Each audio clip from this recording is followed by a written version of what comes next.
So I made well over $1 million before I even turned 18, and I'll throw some proof up on here now. $1,000 in 1 month here, and total for this company, you can see we have $500,000, I believe, ish in this payment processor, and on this one over here, you can see 596K with the company Relentless Success Club, which, if you see, is also the hoodie that I am wearing. If you're new here, I'm Alex. This is my Road to 1 Million series where I document the process of me rebuilding everything and sharing everything that I see and just what my entire life looks like along those lines. This is the only video I've done so far that's not one of the kind of more cinematic vlogs. And the reason why is because I just want to talk about some of the biggest lessons that I have learned, because I kept seeing situations as I spent a little weekend reflecting here that just made me want to talk about my experiences. And I'm going to share all that in this video, not from like a, hey, here's how you should do X thing, but actually just telling you real stories from my life. And maybe you won't find value from that, and maybe you will. Now, I'll try my best to encapsulate all of the pain and effort and sacrifice that's gone into it. But over the last 3.5, so coming up on 4 years now, I've done nothing but just sit at my desk and work. And obviously, I'm not perfect. I'm not like some robotic human. So I've had days where I do crap, and I've also had like very short periods of rest. But I've really, really given it my all and sacrificed everything else in my life to try and achieve these goals. And that's the first lesson, is that everything that you see around success and any kind of just progress is what's called a Pyrrhic victory. And I could give you the whole lore and what that means, but pretty much it's just named after a general who was known for winning battles by not actually outmaneuvering his opponent, but just by sacrificing the amount of people it took to kill their entire army, because he had a way bigger army than everybody else.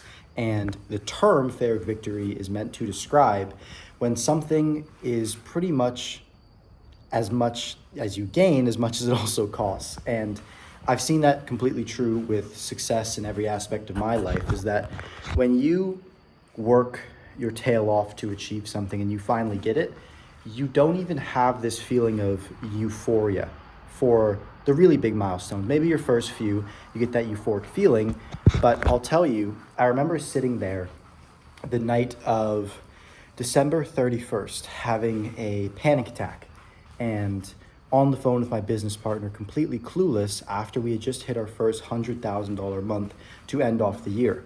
And it's very relevant to this situation, because as much as we had made our entire goal around running our business to hit that milestone for so long, when we finally achieved it, we realized that the sacrifice that it took in everything to get there was pretty much as equal to what we had gained. And it was almost as if nothing changed at all. And you hear that a lot of the time, but I just think the term Pyrrhic victory is such a great way to describe the whole money didn't make me happy thing. Because at the end of the day, it's a decision and sacrifice that you can make yourself if you believe that you would rather have these problems rather than these problems. And if that's meaningful enough to get off your ass and do work, then I think that's worth it. And to me, it's always been worth it. Now, the other lesson, and I guess the next thing that I want to talk about, what actually sparked this whole video, is that wealth is silent. And I have been guilty of this. I'm actually guilty of it making this video right now. And I'm even very envious of people that have the ability to make money and stay quiet, not have to reveal everything about themselves. Because when I started making good money online and really started bringing in income, I was so kind of baffled by how broke you actually are. And I'll give you an example of what I mean. So my first business that I ran and got to a pretty decent income was my appointment setting agency, which I would say its average month over a 6-month period that I had it doing really well was $15,000. Now, when you take that money in, and I didn't have an LLC set up because I was a 15-year-old, I think, just turning 16 around that time, and you run that through a personal account, well, now that puts me in the highest earning bracket where I originally lived, which is Ontario, Canada, which means 50% of that goes straight to the government.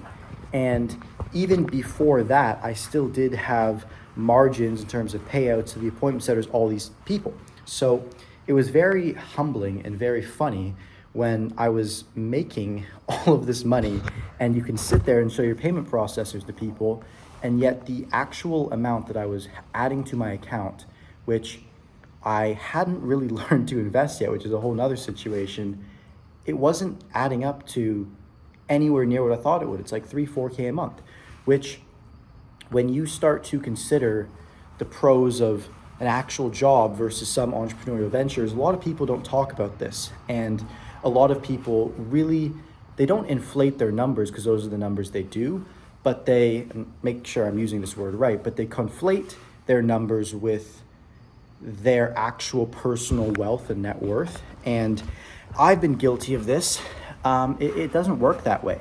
And my life got substantially better. And one of the biggest lessons that I learned in 2024 was all around personal finance and investments, because I learned that I could make money.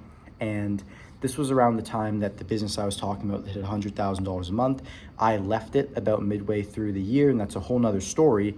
However, I spent a 6-month period where I was kind of just doing work on the side before I really decided to get up off my keister and start really taking YouTube ultra seriously as a passion, and then eventually what led into me starting this series. But during that 6-month period where I wasn't necessarily taking YouTube, my personal brand, and my whole next venture that serious, I got very, very interested in crypto. And crypto was something that I had always done because I had always played online Fortnite wagers, if you know, and I transact in that world through crypto. And I won't say that I had a big sum in it before I moved into business, because obviously I didn't, but I understood how it worked.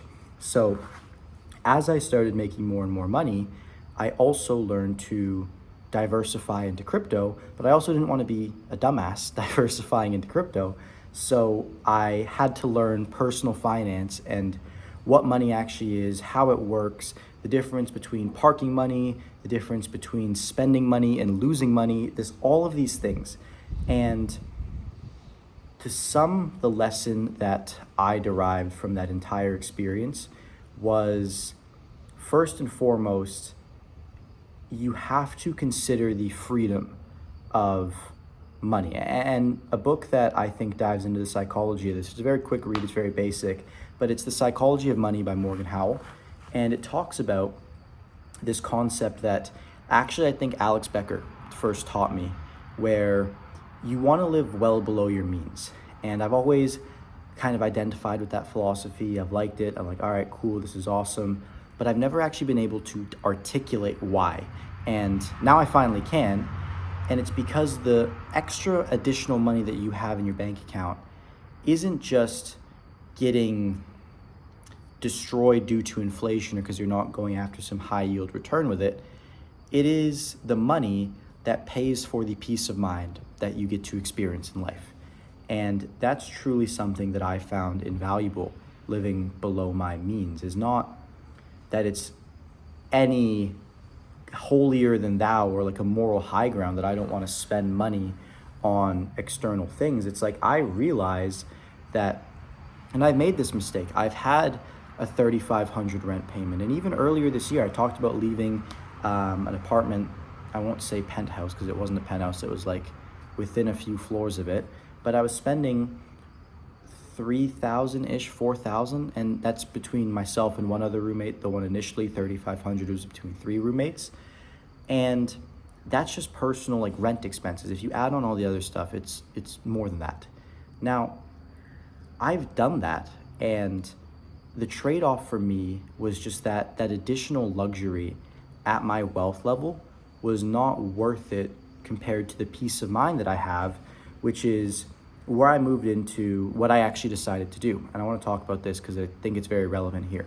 And it's a decision that I've not really spoken about publicly, but I decided to, after living in nice apartments in the two nicest cities in Canada, which is where I'm from.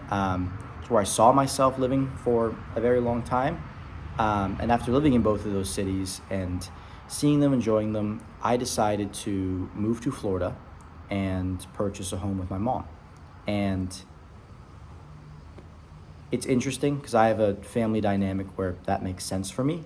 However, the big thing that I learned from doing that, and the reason why I made that decision, is because I've now had the ability to make far better decisions in my business and in terms of my long-term vision that I've already seen net me immense rewards. So I'll give you a story.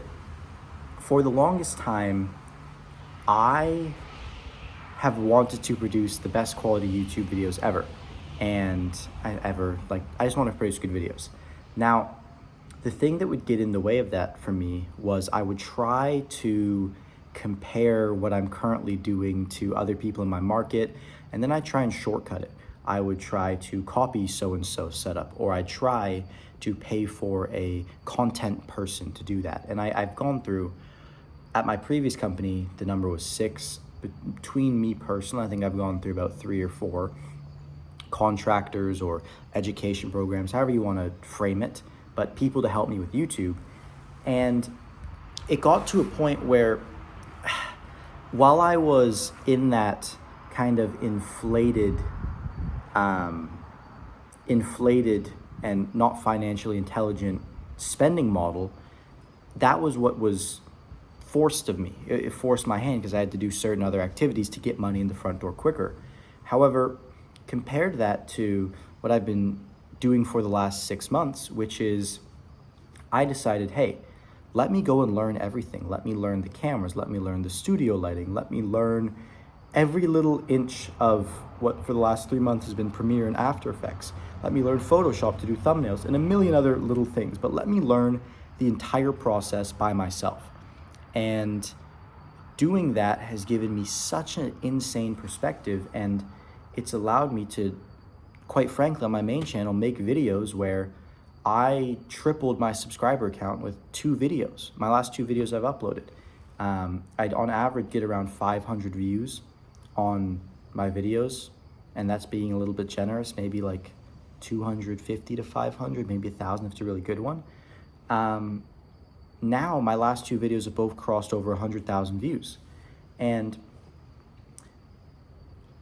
I'm not going to say that I don't say that to brag because I just said it, but that's the situation. And for me, it really articulated this idea of like, yo, you got to slow down to make the right decisions and figure out what game you're actually playing. Because for me, I realized I run a relatively small boutique agency working with a few clients, and that is what I use to cash flow all my lifestyle expenses, and then which is only like 2-ish thousand a month, and roll that into the rest of just reinvesting aggressively into whatever camera equipment, software, whatever I need to buy in order to further my growth and diversifying my skill set when it comes to video production. Now, you want to take that to the, I guess, most extreme level and explain why can't you do that while also having high expenses? It's because most people just don't understand their true wealth level. So this is, again, just talking about what I've learned being a player in this online space. The first thing is that monthly recurring revenue doesn't mean crap. Focus on annual recurring revenue, because oftentimes, especially if someone's either propped up by organic growth, which, for example, like I've been all these things, which is why I'm saying all these. So I'm not trying to act like I'm better. But I've done that.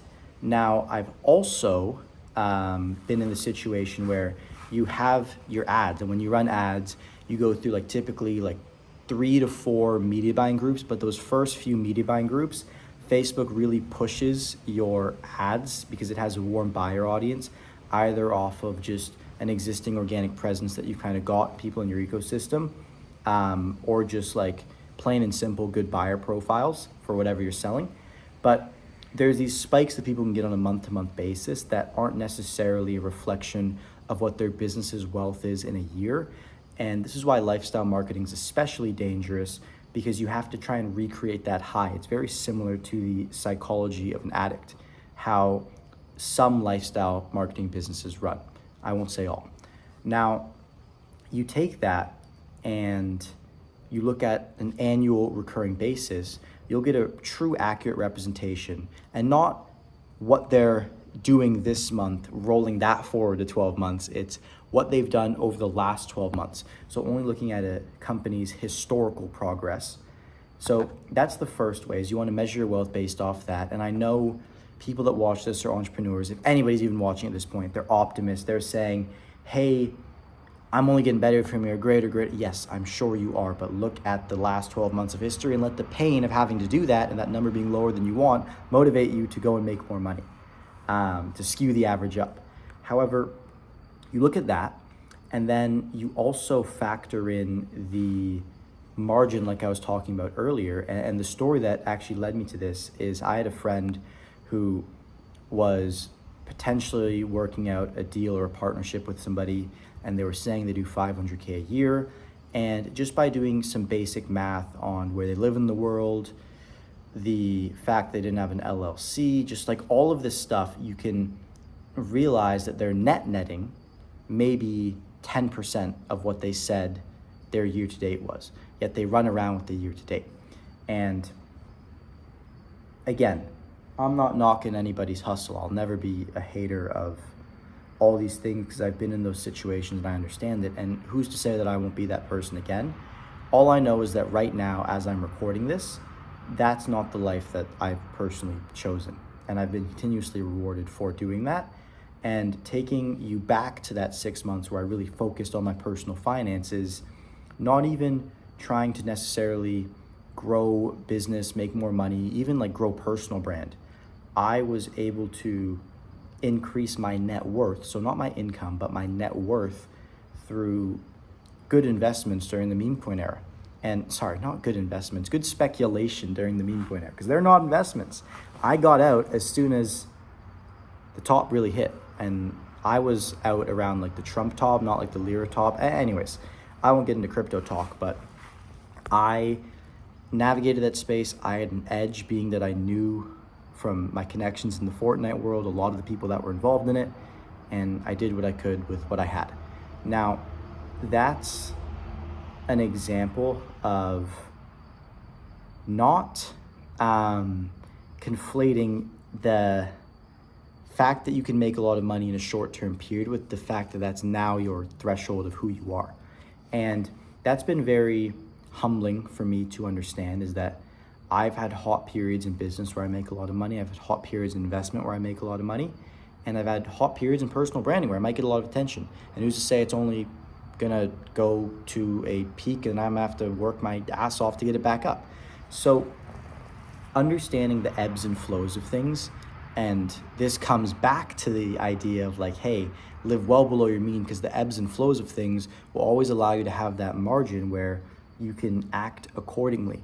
And now I know a lot of people like to install urgency through living this kind of very fast lifestyle. While I agree with taking bets and doing it in certain fashions, taking bets doesn't mean buying things that aren't involved with the bet to increase pressure. Like the entire idea of like, oh, spend, I'm gonna make it back. That doesn't work long term, because eventually everything that you buy is going to be pulling away from you actually doing work. So even buying a car, and this is like an autistic level example of this, but even buying a car, a nice car, is by definition a bad investment to me, because you can look at the deflationary aspects of the car, but you can also go and say, well, the car is only going to incentivize you to work less, because obviously you're not be driving and you're not working while you're driving.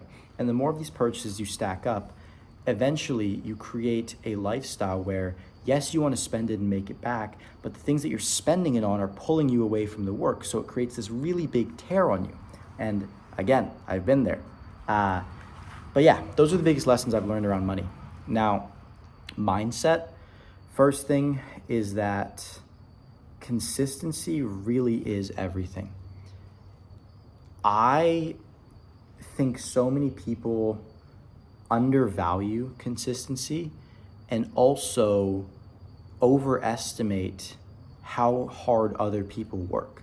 Most people aren't that consistent with what they do. Now, they might be consistently trying or like consistently whatever, but they're not consistently doing the same action day in, day out, day in, day out. And the people that set up their lives and businesses in a way where they have a single compound vertical that they just like continue to like show up. For Michael Phelps, it was show up, get in the pool, show up, get in the pool. And they do that for an extended period of time. That builds you a skill that almost inevitably will take care of your family. Now, if you do that, you're okay. And it makes you realize that all the day-to-day woo-woo, even a lot of the epiphanies that you think that you have, are really just ways of your mind justifying to itself what actually needs to happen in order for you to remain consistent. Like if you could just turn off your brain and do the action, you probably see success anyways. It's just, we just have to put ourselves through these mental gymnastics, because depending on the way that we see our relationship with money and success currently, our brain almost requires epiphanies, discoveries, or things to justify why we can and why we deserve the things that we want and eventually will have. So that's been a very big realization, that as much as I come up with day-to-day fluctuations, the constant is consistency. And again, most of the stuff you tell yourself is just mental gymnastics.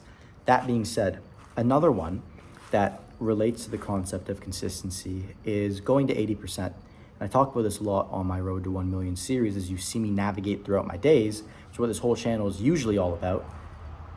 I really only give 80% every single day. And I think if most people were honest with themselves, they would agree. Now, when I say 80%, I'm not saying that you are intentionally carving out 20% of your day just to absolutely do nothing. That's not at all what I'm saying.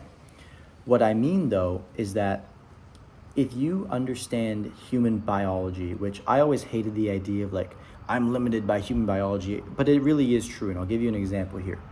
Imagine a battery with 10 bits of energy in it, and that represents your body's energy. When you expend 10 bits of energy, you now have none left to recover the rest of the energy. Think of the analogy of it's easier to plug your phone in while it still has battery versus when it dies and you have to plug it in. That's the way I look at that. But then you can go even further and say when you abuse stimulants like coffee, nicotine, all these things, which I actively do, and I'll get to how I do that. But what it does is it pushes you maybe to using 12 bits of battery on a day where you only have 10. And you can do that for one day. You wake up the next day, you feel a bit tired, you do even more, and then you go to the next day. The thing is, though, is that if you understand your human biology, there's only a certain amount of dopamine, norepinephrine, cortisol, whatever chemicals. I'm not a neurobiologist, but there's only a fixed amount of chemicals that can actually be elicited in your brain.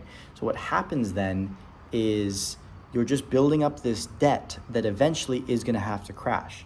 So when you understand this, you can find a little balance that you walk between not being, and pardon my French, but not being a pussy and like trying to like be super closed in about how you approach your day and like, oh, I can't have coffee past 12 p.m. My life's ruined. You don't want to be that guy. But at the same time, you also don't want to be just like gung-ho, I got to work 12 hours a day, because all you're doing is you're setting yourself up to a mental model that's going to result in shame for yourself. And that's what I've done so many times, and I still fall into this trap. But that is really, for me, been the golden rule. And 80%, what that means is you try your best, but you also learn when to draw the line. And I think everybody, if they actually pay close attention to themselves, which is a whole nother lesson, they know when that line is, right? Maybe it's 5 p.m., maybe it's 12 p.m. certain days, but there's always this moment, there's this shift when you're switching tasks at some point during the day, when you start heading on like the decline. And I think if more people were honest about that decline and not try to like macho themselves through it, they'd be able to get a lot more work done because they'd learn how to play around their archetypes and who they are. And for me, I'm a person that I'm either on a super fixed routine, and I typically run that fixed routine for periods of like 3 to 4 days. I don't quite go 5 days, but I roll like 3 to 4 days at a time, because when I'm on that fixed routine and I'm going super hard, I know that I'm overcompensating with caffeine and nicotine. I know there's going to be a crash, which I'm accounting for, which is what that one day off would look like. So I plan around that. It's all only possible because of the next lesson, which is just understanding yourself and how you're even working, operating, and understanding. Oh, there's so many levels to this. But first off, understanding what's happening, but also understanding why you do the things you do and why you think the things that you think. So I'll first start with the why you feel the way that you do, because that for me has just been meditation. I've done meditation nearly every day for the last, pretty much since I started entrepreneurship, and it's been on and off, of course, but it teaches you to try and almost break the fourth wall of your life experience. So you can be on an autopilot, but you can also break the fourth wall in certain experiences. And for me, this has been damaging to me in other regards of my life, that I do this in the wrong situations. But actually, I'll start with a damaging story because it's a great example. But I've had so many situations where I'm going to a social gathering with friends or around other people my age. And when I talk to people my age, in business or not, I'm typically really awkward. Most of my clients, friends, people that I get along with are multiple years older than me. I'm 19 currently. And so what happens is I would get put in this situation where I start breaking the fourth wall of what is the situation I'm in, but then I use it to overanalyze and it doesn't work out. Now that's on the social end, but on the business end and emotional end, when something goes wrong in my business, when I'm feeling a certain way, not even thinking, but just feeling a certain way, I'm able to feel the emotion and then have thoughts as a result of this. Like, oh, is this worth getting mad over? And then what are the consequences to me getting mad? If I break this thing, am I really ready to sit here and clean it up after? And doing that is not something that I'm like a yogi for being able to achieve. It's relatively simple. You just have to do it, and after a little bit of practice, it will start to make sense. So doing that is one thing. The next one is understanding why we think the ways that we do. And there's a book by Edward Mays called Propaganda. I'm in the process of reading it, along with a whole bunch of other books on persuasion. But I think a great example that they talk about in those books is people don't even understand why they think the things that they do. And you can trace back every human desire, urge, inkling to something called mimetic desire, which is the things that we want are the result of us being told that. None of our desires are truly our own. And it's kind of a concept that we have a cognitive dissonance towards because we think we actually want these things. However, you really trace the rabbit hole back as to why you believe all the things you do, your childhood, all that stuff. You'll realize that to a certain extent, so much of it's influenced by things out of your control. And I don't want to use that to discourage anyone, because I think it's the most powerful thing when you really understand it, because you can pick the things that you choose to be influenced by is the first one. But then you also realize the absurdity of a lot of things. So people might walk through, and I'll give an example of a belief I had. I believed that I was bad at math because of school, and I know it's so cliche, but I did. And when I got into my older years, where I had to start playing with numbers, I had to start balancing my own books, investments, thinking about ratios of certain things, and eventually creating formulas to shortcut my thinking process, all these things, I realized I actually quite like playing around in spreadsheets. It's pretty fun. And I realized the absurdity of this belief I'd been holding about me being bad at math came down to an experience I had as a second or third grader. And I just imagined watching that second or third grade me is like, this is a completely unreasonable thing to live my life under the experience of. So I stopped doing it. And you can realize the own absurdity in a lot of your belief patterns when you actually understand just how fragile the process for getting these beliefs created really is. And that's been something so beneficial for me and my own just life, overall happiness. And for me, I have that directly aligned with personal success and mastery. So yeah, that is pretty much everything I want to talk about on the personal end for now. I already have 10 other things I could go on about, but I'll be honest, it's a Saturday night and I want to watch the UFC fight that the undercards are already kind of happening, and I want to catch the main cards. So I'm not going to be too long.